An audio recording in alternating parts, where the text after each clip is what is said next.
அன்பானவர்களுக்கு அன்பு வணக்கம். நாம இப்போ காந்தாரா படம் எப்படி இருக்கு அப்படின்னு பார்க்க போறோம்.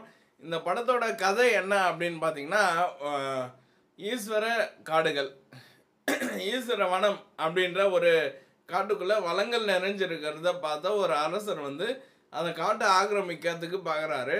அந்த காட்டை காவல் காத்துன்னு இருக்க காவல் தெய்வம் வந்து அந்த அரசரை வந்து கொன்னுடுது.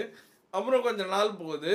அந்த அரசனோட பேரன் வந்து திரும்பியும் காந்தாரா ஈஸ்வர வனத்துக்குள்ளே போனோம், போய் அங்கே இருக்க அஹ், அந்த செல்வங்களை எல்லாம் எடுத்துன்னு வரணும் அப்படின்ட்டு திரும்பியும் போய் அந்த காட்டை ஆக்கிரமிக்கிறதுக்கு அப்படியே போகிறாரு. போய் நிறைய கொடுமைகள்லாம் செய்யவே அந்த நேரத்தில் திரும்பியும் அவங்க வந்து ஒரு ஒரு பேர் சொல்கிறாங்க. அந்த அந்த தெய்வம் வந்து காந்தாரம் ஒன்றில் பஞ்சுருளி அப்படின்னு சொன்னாங்க இல்லையா, அந்த மாதிரி ஒரு தெய்வம் வந்து இவங்கள காப்பாற்றுது. பஞ்சுருளிக்கு பதில் இந்த இதுவில் இது பண்ணு. அப்புறம் திருப்பியும் அந்த அவ்வளோ நாளாக ரொம்ப நல்லவங்க மாதிரி போயிட்டு இந்த ஹீரோயினை வந்து திடீர்னு வில்லியாக மாற்றிட்டாங்க, ட்விஸ்ட்டு கொடுத்துட்டாங்க. அப்புறம் திருப்பி வில்லி தான் இதுக்கெல்லாம் காரணம் அப்படின்ட்டு திருப்பியும் காந்தாரிலேருந்து அந்த நாட்டுக்கு அரசராக ஜெயராம் இருக்கார். அந்த ஹீரோயின் வில்லியோடையும் அவங்க அப்பா அரசர் கூடயும் திரும்பியும் போர் நடத்துறதுக்காக காந்தாரிலேருந்து ஹீரோ ரிஷப் செட்டி வந்து திரும்பியும் போகிறாரு. அந்த காட்சிகள்லாம் ரொம்ப சூப்பராக இருக்குது. பாகுபலி மாதிரி தெலுங்கு ஃபீல்டு தான் நீங்கள் வந்து பிரம்மாண்டம் காமிப்பீங்களா, கன்னடா ஃபீல்டும் போரில் வந்து பிரம்மாண்டம் காமிப்போம் அப்படின்ட்டு நல்லா பிரம்மாண்டமாக சூப்பராக காமிச்சிருக்கிறாங்க. போர் நடக்குது. திரும்பி அந்த போரில் வந்து கடைசியாக அந்த தெய்வம் வந்தது. சரிவானா போதும், இதுக்கப்புறம் கதை சொல்லக்கூடாது இல்லையா. யார் ஜெயித்தாங்க, யார் ஜெயிப்பாங்க, ஹீரோ பக்கம் தான் ஜெயிப்பாங்க. இதுதானே காலங்காலமாக நடந்துன்னு இருக்குது.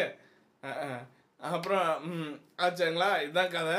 அப்புறம் இந்த படத்தோட பாசிட்டிவ் பார்த்திங்கன்னா எல்லாமே பாசிட்டிவ் தாங்க. அந்த ரிஷப் செட்டி இந்த படத்தோட பட்ஜெட்டு அப்படின்ட்டு சொன்னாங்க, அதை வந்து அப்படியே திரையில் காமிச்சிருக்கிறாங்க. அப்புறம் அந்த மியூசிக்கு ஓ ஏ அப்படின்னு ஒரு மியூசிக் வருது. அப்புறம் நிறைய நிறைய நிறைய பேக்ரவுண்ட் மியூசிக் வந்து வெளுத்து வாங்கிட்டாங்க. சூப்பர் சூப்பர், எல்லாமே சூப்பர். கடைசி வரைக்கும் நல்லா இருந்துச்சு. இப்போ வந்து ஷார்ட்ஸ் பார்க்குற மைண்ட் செட் இல்லையா ஜென்ரேஷனுக்கு, 30 செகண்டு 1 நிமிஷம்ன்ட்டு. ஆனால் அவங்களையும் 2K கிட்ஸையும் வந்து இந்த படம் 2.5 மணி நேரம் உட்கார வைக்கும், பார்க்க வைக்கும், அந்தளவுக்கான ஒரு படம். அப்புறம் இந்த படத்தில் மைனஸ் என்ன அப்படின்னு கேட்டிங்கன்னா, மைனஸ் வந்து என்னன்னா எதுவுமே இல்லை, எல்லாமே ப்ளஸ் தான். எல்லாமே ப்ளஸ் தான். என்ன இதுவும் எல்லா படம் மாதிரி கொஞ்சம் வன்முறையாக தான் இருக்குது. ஆனால் பரவாயில்ல, அது நல்லா கரெக்டாக தான் அமைஞ்சிருக்குது. இதுவெல்லாம் காமிக்கல. கடைசியில் எல்லாம் நல்லா தான் இருக்குது. இந்து ட்ரெடிஷன், நம்ம கலாச்சாரம், நம்மளோட மொத்த அடையாளத்தையும் இந்த படத்தில் காமிச்சிருக்காங்க. தொடர்ந்து இந்த மாதிரி படங்கள் வரணும் வரணும் வரணும். நன்றி. நீங்களும் உங்களின் அன்பு குடும்பமும் வாழ்க வளமுடன்.